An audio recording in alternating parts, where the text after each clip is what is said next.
guys, it's Danielle here from Evelyn Sage Avenue, and I am back with another design team project for Ruby Tuesday. So that means I'll be using Ruby and Pearl's digital. I haven't been feeling very well at the moment, so this is kind of a not fully realised idea, so I just did what I can, but I have had this idea on the back burner for a while, so I thought it's quite easy to make, but you could do so much more with it. So these are Victorian Puzzle Purses.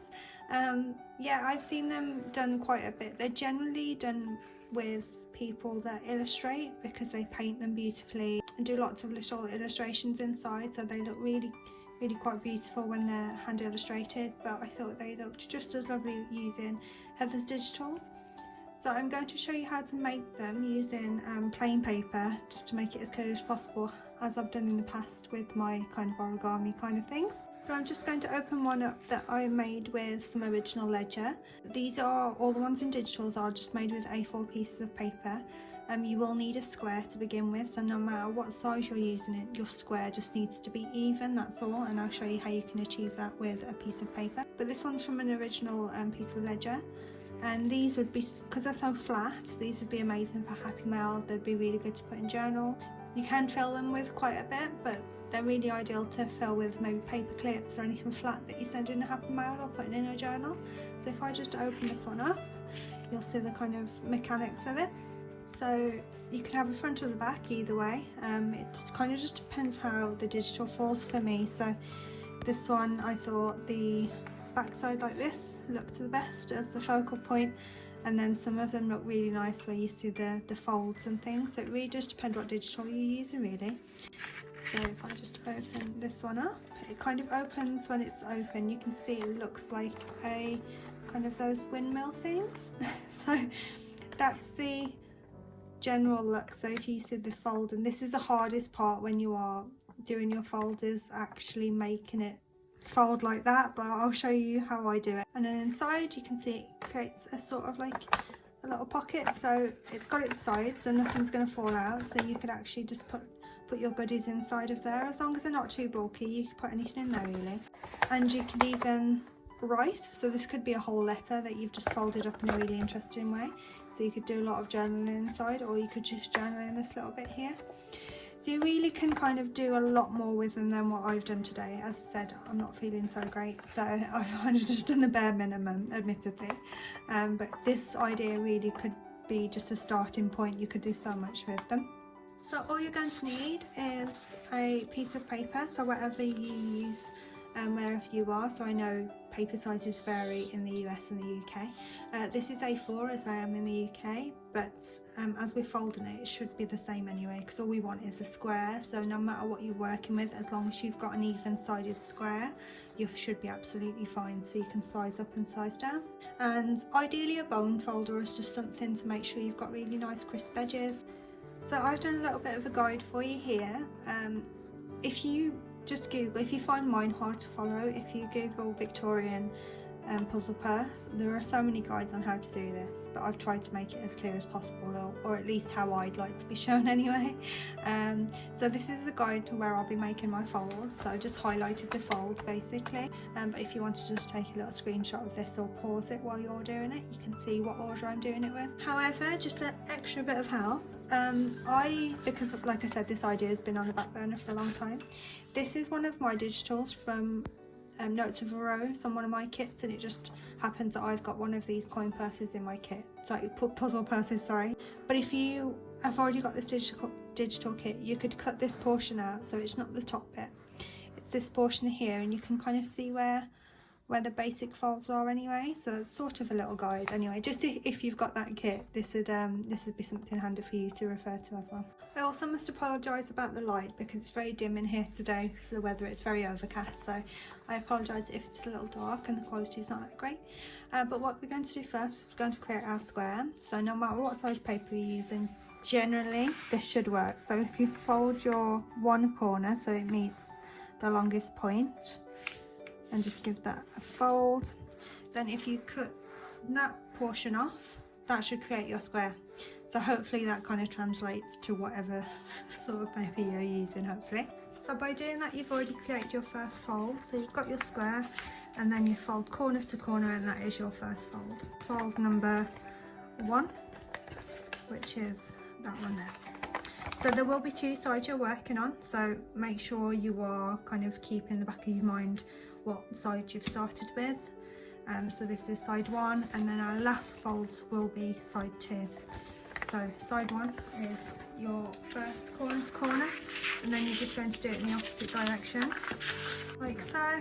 So you've got your first 2 folds now, and it just creates a little cross. So next one, you've sort of got to judge this by eye, because there's nothing you really meet into, but you've got to fold it. So you fold in, so you've got 3/3, which here will be 1/3, 2/3, 3/3.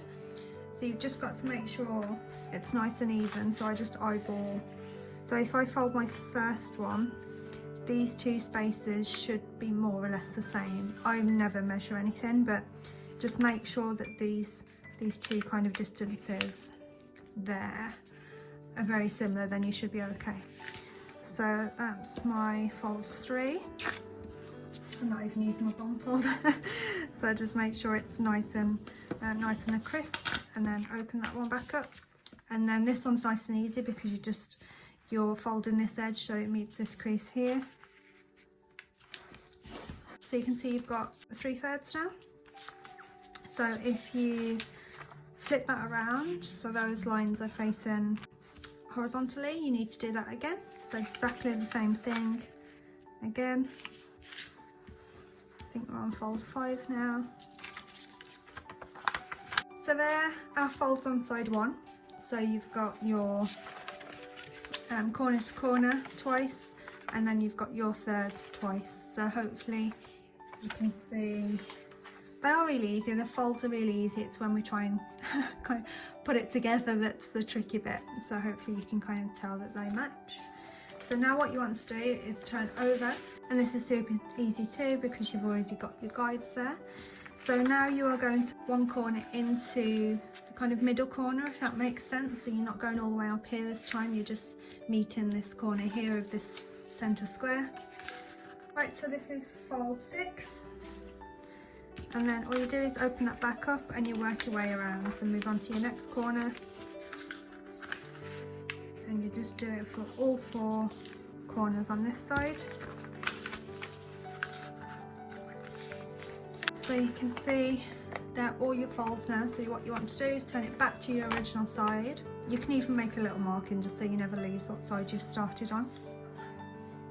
I definitely practice with a plain piece of paper first, or a scrap piece. If you've never done it before and you think you're going to struggle, when you've got digitals printed, it sort of makes it a lot harder to see your creases. So definitely practice on a plain piece until you're confident, and then you can do it on a digital, because it does sort of blur where all your creases are. But once you're used to making a fold, it's pretty simple when you're using digitals. So this is a bit where it gets a little bit tricky. What you want to do is make your kind of windmill now. So what I start by doing is I make sure, so these corners here, your corners are what you want to focus on. So your corner creases will all be facing different directions, but your corner pieces are the ones you want to focus on at the moment. So I just make sure they're nice and crisp and try and get them all together like so. So it gets a bit tricky when you try and do the others. You can see how sort of that windmill shape is sort of coming together. Okay, so I pinch them from the bottom, so where the base of the square is. I try and keep them pinched there, just make sure it's nice and crisp.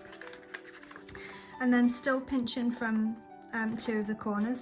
Generally I try and keep them opposite.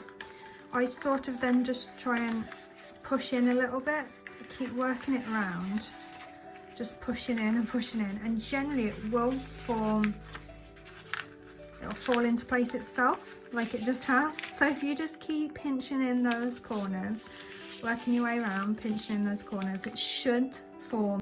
They're all intertwined, so it's a little tricky to begin with. So now what you want to do is fold your corners in. So I generally start with top one, bottom one, then whichever side you want. So if we go right, and then your last one is your the left one in this case, and then you just tuck that underneath, tuck it into one of your folds, and tuck this one into one of your folds, so they're all just tucked into one another, and that's it. That is literally it. So this generally would be the front side, and I class that as the back side where all the folds are. So depending on what digitals you're working with, you can kind of choose what side you want to decorate most and be your focal side once you're all done. So that will all depend on which ones you fancy really. I just go with, I don't plan it ahead, so whatever the outcome is the outcome. I don't tend to place my digitals knowing what's going to be the front side or the back side. Just kind of go with it, and it's generally a bit of a surprise when you're all finished. Now don't get me wrong, I've got frustrated with it even though I know how to do it, and I've done it quite a few times now. I've still got frustrated with it, so just persevere. Sometimes it'll just work, sometimes it won't. It's not you, honestly, it's just the paper. So just be patient and give it a good few goes and you will get it, I promise. So before I go, I just wanted to undo these because another idea I had is how cute would these be if they were just stacked up in a nice little bundle. So and then they were tied together. I just think that would be really cute as well. And again, it's still quite flat. I've not filled them with anything, but if you filled them with something that lays quite flat, they would remain that way. I just wanted to mention that I started off trying to make a Christmas bundle. This was the first one I did, and you can see that 25 there. I've made this with Heather's letter kits, so she's got a few of them and I will link them down below. But one of her envelope kits has got a nice big 25 on it, so I just think that'd be really cute as a Christmas one with like a red or a green stamp there. This one I did enlarge before I printed it out because I needed enough surface space to obviously have that square, so I just made sure I'd enlarge the image a little bit just so I could have that square, but that's what I've done there. So it'd be really nice if you enlarged her envelopes and just created a bunch of them with the envelopes. Alright guys, I know it was a little idea, but hopefully you can run with it. But yeah, I really hope you enjoyed it and you find some inspiration. Thank you so much for watching. Take care. Bye.